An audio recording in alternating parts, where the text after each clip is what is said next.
ultraviolet radiation, you have a dropping of pigmentation, and you have a pink Africoid, not yet a Caucasoid.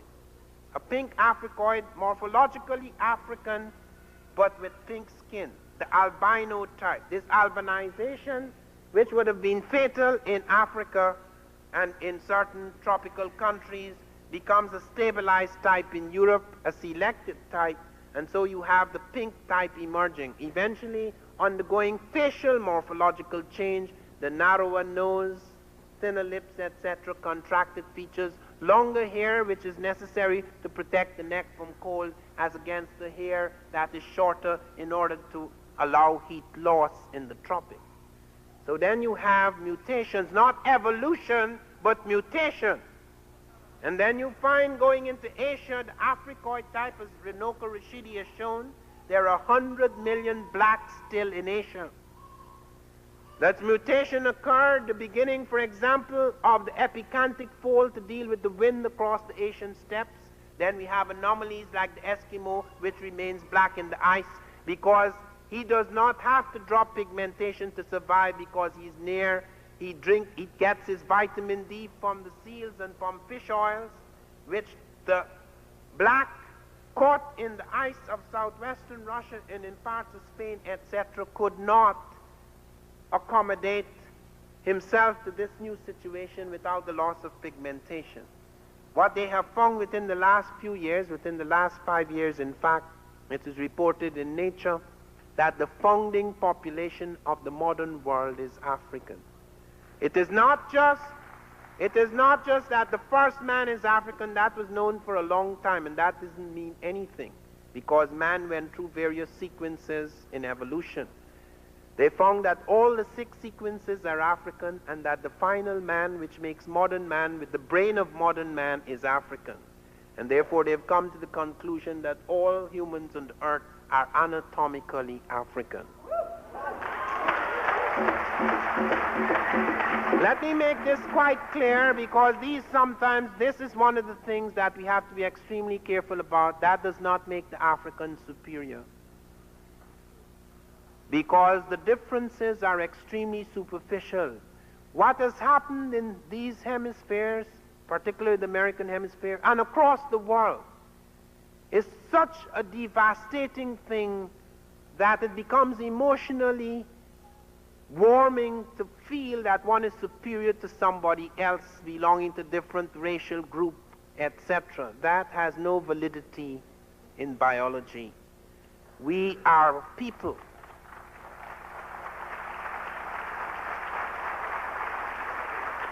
And what we are involved in here is not trying to establish new superiorities and inferiorities. We are trying to put an end to these illusions about superiority and inferiority. Okay, next slide, sorry. I'm supposed to be. Some black types survive in spite of the ice. This is early Britain. This is early Britain too. See the texture of hair, etc., the full lips. This is a black knight. This is in Anglo-Saxon Britain. This is early Britain. This is in Crete, which had a profound influence on early Greek civilization, not just the Egyptian. This is a scene of black warriors in Crete, Minoan Crete, which was to have a profound influence on the great European civilization, Greek. Here are black. This is 3,000 years before Jesus. This is scenes of a navigational expedition. This is a stag hunt in Crete. This is captain of the guards in Crete. This is a priest in Crete. This is one of the things found at Tarseti. They found thousands of stoneware vessels, pottery, jewelry, ancient cloth, etc. This is showing some of the palace erects and facades. King sitting on his throne with the crown of the south. the falcon god, Horus, etc.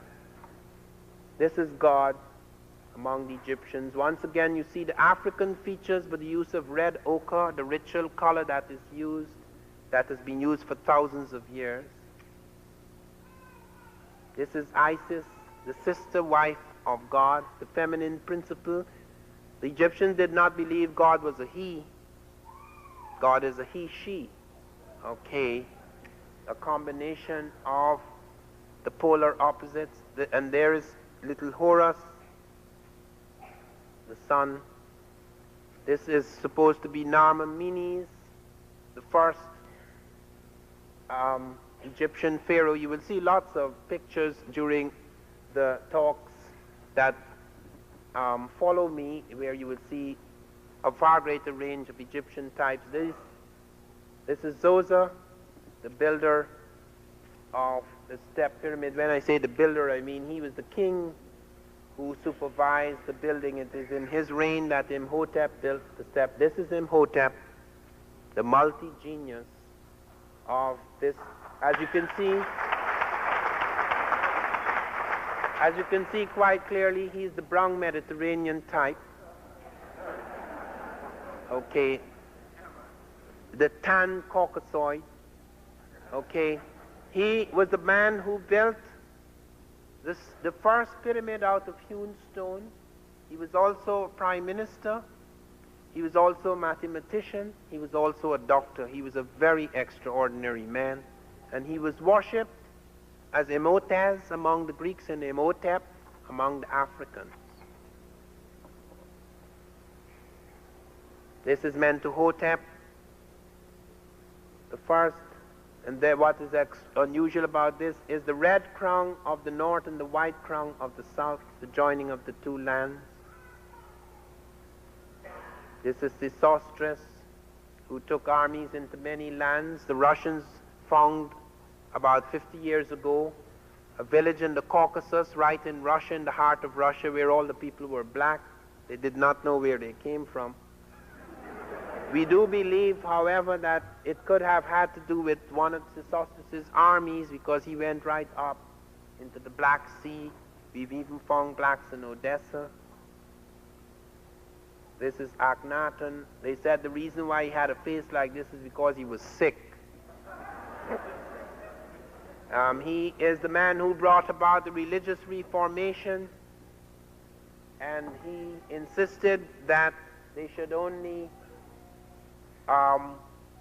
have one representation of the God. This is greatly misunderstood among a lot of people, because the Africans did conceive of a supreme being. In that sense, therefore, they were monotheists. However, they believed in the representation of various qualities and attributes of that God.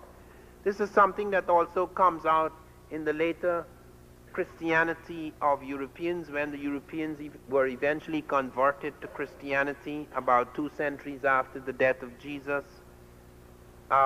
They also introduced the various saints, etc., and people could call these semi-deities. They're not semi. They are extensions and attributes, as the Egyptians call them, netters. Anyway, he insisted on this single God concept of just having one idea of the God, which led to fights between Aton and Amon, the priest of Amon. Eventually he either disappeared or was murdered or went away. We do not know what happened to him, but he's very famous as the great religious reformer. This is King Ai, who became prime minister during the reign of Tutankhamun. This is Tut here. And this is the mother of both Tut and Akhenaten, the Nubian queen who married her pharaoh. She, at 13, married her pharaoh, who was 53, 51 or 53, Amenhotep III. She became the most powerful woman on earth for 50 years. When her pharaoh began to wither with age, she filled the void. Kings of Asia bypassed him to talk with her about the affairs of state. When